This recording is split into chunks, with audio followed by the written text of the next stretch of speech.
Hey Gearheads, welcome back to GearHead for Life. Today I'm going to give y'all an update on the 87 Chevy Truck R10. I know I've been owing y'all an update on that for quite a while now because we've been working on the Squirter Project.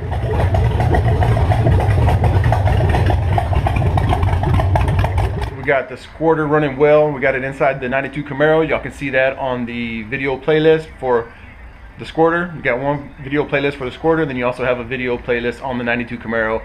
Once the Squirter was put into it, the Squirter playlist merged over to the 92 Camaro playlist. Alright, so today we're focusing on the 87 Chevy Truck short bed. As most of you already know, this is the replacement for my 84 that was stolen. A lot of people called it the LS Fest truck, whatever. You look back at my video playlist, you'll see videos on that as well. But I'm going over an update on it because it's been months since we put anything on it, because we've been playing with the Squirter and LS Fest, right? Alright, so let me go ahead and take you over to the truck and get you started on it. Alright, here's the 87 R10. Externally, not much has changed.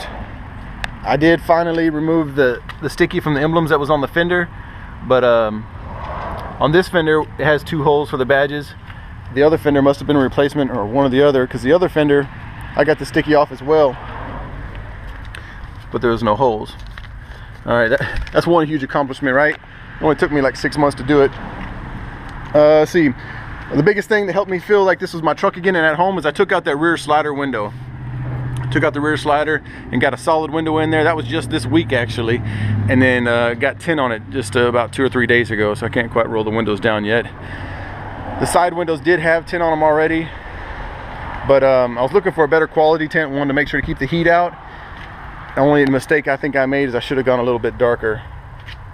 I'll have to deal with that because it's too expensive to get redone again. I still need to replace this mirror here. I haven't been pushing to do that very quickly because I want to get the smaller sport square mirrors. Actually, I think they're rectangular mirrors. So, one big thing that was done was we got the solid rear window in. That slider window, they just annoy me, man. The slider windows usually give easy access to a thief.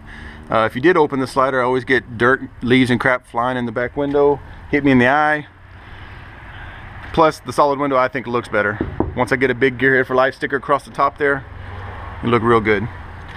All right, I finally got, let's see, heat. Well, I guess I'm in here to look at the heater box. Heater box, AC box was in here with the blower motors on the other side, but let me show you what was missing.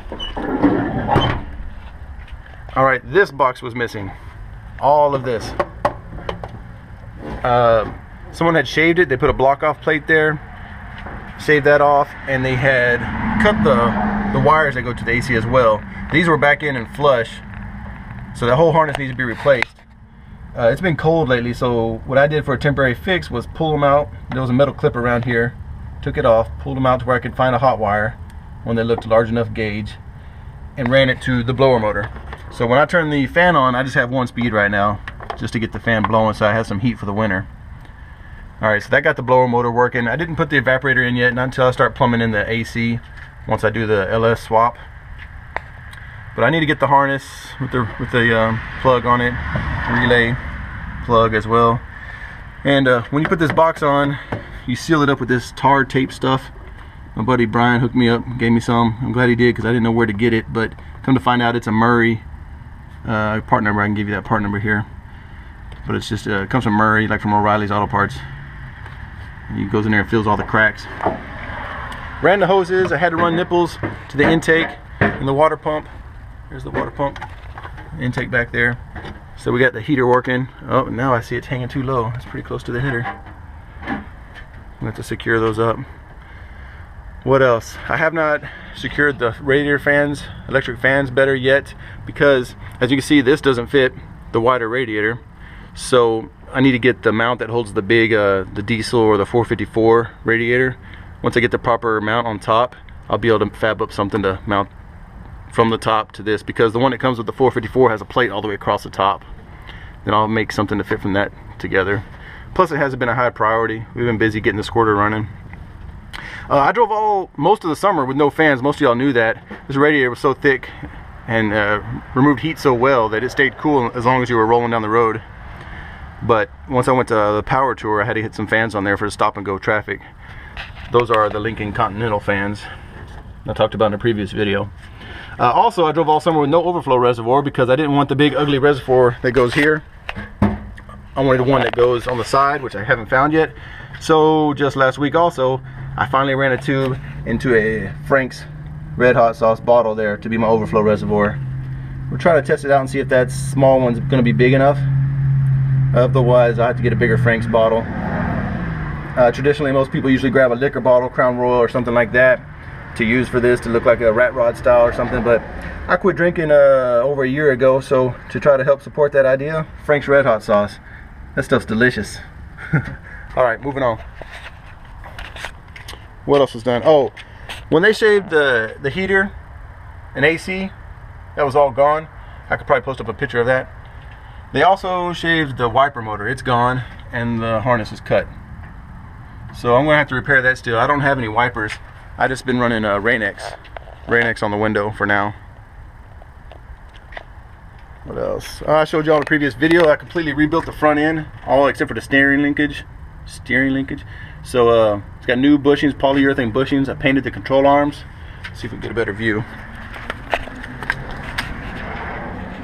All the control arms, ball joints, springs. Those are 2-inch drop springs. The stock spindles for now. But the plan is, right now it's got a flip kit in the back and just the 2-inch springs in the front. My plan, it needs to come down about 1 inch in the front at least. But I couldn't put my 2.5-inch drop spindles on with these wheels because of back spacing. They would hit the steering knuckle. So I have some, these are all 15x8s. I have some 15x7s I'm going to put on the front so I can put my drop spindles on.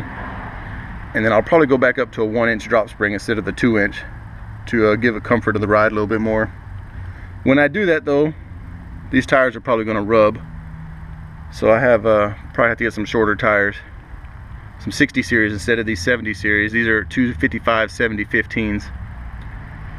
But the front needs to come down just a little bit because right now, if that's 2 on the front and I got a flip kit on the rear, which is about 5 inches, that's a 2.5 drop.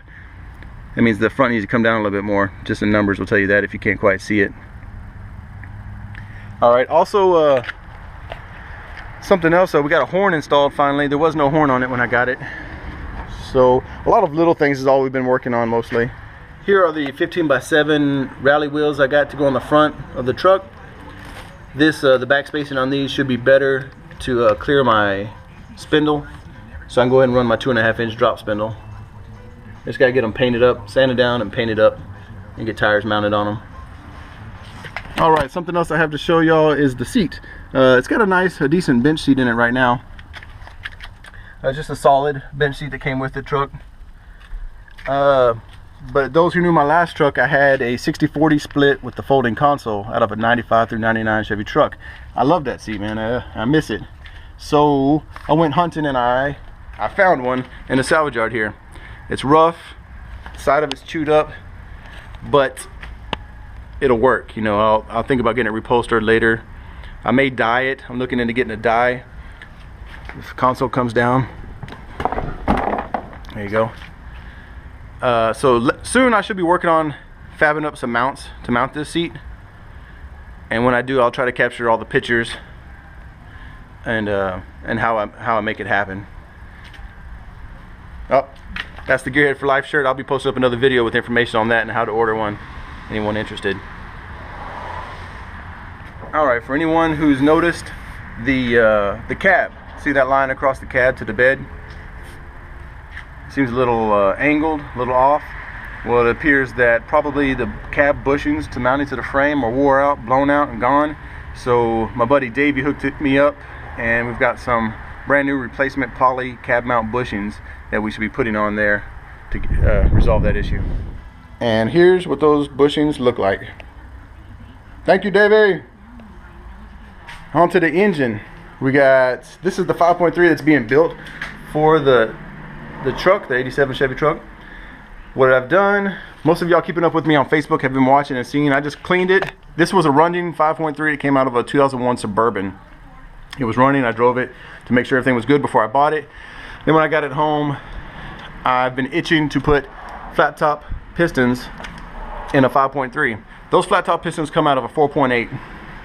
So what I did is I stripped the engine down, pulled out one piston at a time, and I posted up that video of how to install 4.8 pistons in a 5.3. So I pressed off the 5.3 pistons, pressed on the 4.8 pistons, and slipped them back in the engine. Alright, that bumps up, because the 5.3s come with disc pistons, that bumps up the compression from 9.5 to 1 to 10.6 to 1. Good bumping compression. I won't have to mill the heads with these pistons. Alright, I also slipped in a 220R cam. So now it's just sitting over here waiting on me to port and polish the 862 heads and get them on there. I'm expecting easy 400 horsepower to the crank, easily.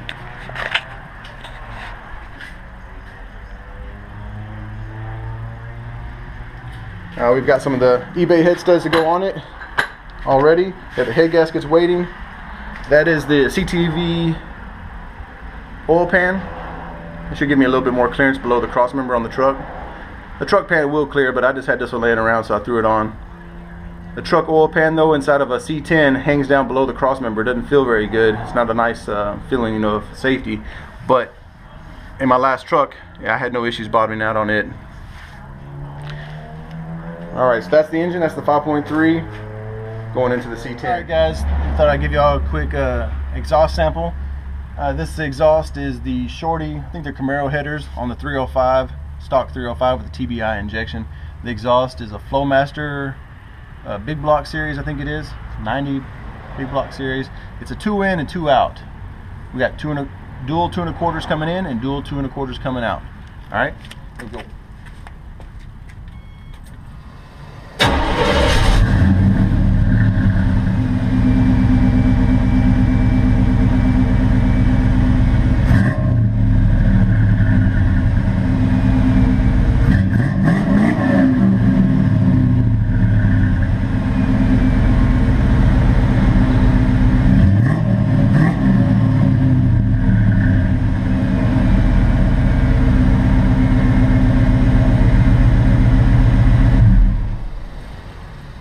Alright guys, that's all that I have for you today. That's the update on the 87 R10 Chevy pickup, getting ready for the 5.3 swap, which will probably be going down in the spring. If you like what I'm doing here and you like what I got going on, you want to see more, hit the subscribe button below the video. Alright, if you like the video, hit the like, leave me some comments, tell me what you're thinking, put some comments below, let's get a conversation rolling. Alright, y'all keep on wrenching and have a great weekend.